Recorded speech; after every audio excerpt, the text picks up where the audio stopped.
The Tuesday after Easter 2015, London's Diamond District. Staff arrived to open the vault beneath Hatton Garden Safe Deposit and find a hole, not in the door, in the wall. A ragged opening drilled clean through 50 centimeters of reinforced concrete into a strong room that was supposed to be one of the safest in the city. Inside, chaos, 73 safe deposit boxes torn open. Cash, gold and jewellery, gone. The final estimate would climb to as much as £14 million, making it the largest burglary in English legal history. The thieves had left their tools behind, and they'd had the whole 4-day weekend to work. But that isn't the part that stunned the country. The part that stunned the country came when the CCTV was released, because the men who had drilled into a fortune weren't a slick young crew. They were old, pensioners. The ringleader was 76 years old, and he had travelled to the robbery by bus on his free travel pass. This is the heist of the century's most unlikely crew, and their secret weapon wasn't a tool. It was that nobody suspects an old man. Last time, in Antwerp, we watched the opposite of this. That was finesse. A vault beaten so gently the alarms never felt a thing. Hidden cameras, foam shields, a code stolen in silence. Hatton Garden is the other end of the spectrum entirely. There is no clever trick here. No sensor defeated, no combination stolen. Just a wall and a drill.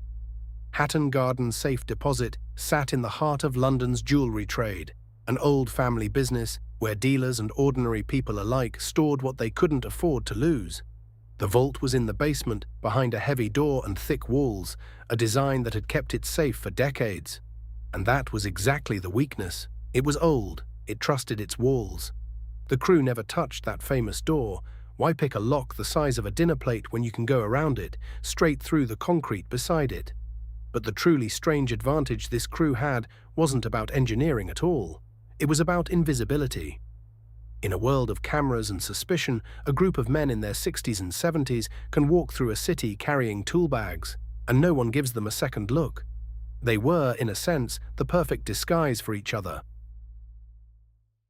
They called themselves, in the old London way, a firm. And it was less a gang than a reunion. Most of them were career criminals from a bygone era.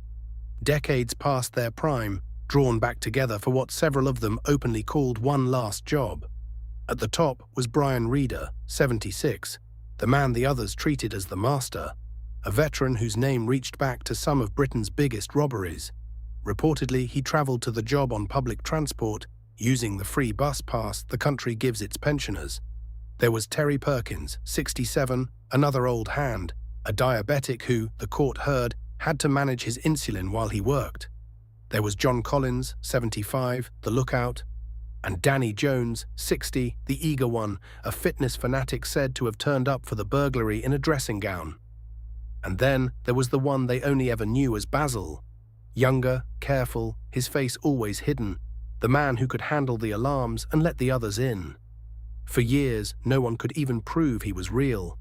Between them, these men had a combined age well over 300 years, and they were about to attempt something that would have tested a crew half as old. The timing was everything. The Easter bank holiday weekend of 2015 gave them 4 straight days when the building, and the whole district, was closed and empty. 4 days of no staff, no deliveries, no one to hear a drill. On the Thursday night, they let themselves in, disabled the building's communal lift on an upper floor, and then climbed down the lift shaft itself into the basement. At the bottom, they forced their way to the vault wall and set up the tool that would define the whole robbery. A Hilti DD350, a heavy industrial diamond-tipped core drill, the kind used on building sites to bore clean through concrete and stone. And then came the hours of work. The drill bit through the reinforced concrete in wide, overlapping circles. One hole, then another beside it, then a third, slowly carving a single opening roughly the size of a small window. 50 centimeters of solid wall. It was loud, exhausting, filthy work, the kind you'd expect from young labourers on a site. Not from a crew whose ringleader qualified for a pension, and when the drilling was finally done, they hit a problem that nearly ended the whole thing. On the other side of that hole, bolted to the floor of the vault, stood a heavy metal cabinet, and it sat squarely in front of the opening they'd just made. They tried to shove it aside from outside through the hole, and it wouldn't move. Then, reportedly, the pump on the tool they were using to force it gave out. After all that work, they were staring at a fortune through a hole they could not fit through. So they did something most crews never do. They gave up, for the night, and left. And here the firm nearly broke apart. Brian Reeder, the master, had had enough. He walked away and did not come back. Another man, Carl Wood, got spooked and pulled out too. Most robberies that fall apart like this stay fallen apart. But the ones who remained made a decision that turned a failure into a legend. The next night they went back. This time they brought a different pump and better leverage, and they forced the cabinet aside. Then, one by one, these aging men squeezed their bodies through a gap the size of a letterbox, some of them barely fitting, and dropped down into the vault. They were finally inside the room they'd spent 2 nights trying to reach. And then they emptied it. Working through the night, they broke open 73 boxes and filled bags and wheelie bins with gold, cash and gems, as much as £14 million worth, though nobody truly knows because no one declares what they hide in a safe deposit box. Before the district reopened on Tuesday, they were gone. It should have been the perfect end to a perfect career, and then the modern world caught up with them. The men who pulled this off had learned their trade in an age of getaway cars and payphones. They did not fully understand the world they were now living in, a world that watches everything. The streets around Hatton Garden were covered in CCTV, and the cameras had caught them coming and going. Automatic number plate readers had logged a white Mercedes belonging to Collins, the lookout, moving to and from the scene. And once the police had names, they did something the old firm never saw coming. They bugged them. They planted listening devices in the crew's cars and followed them to their favorite pub.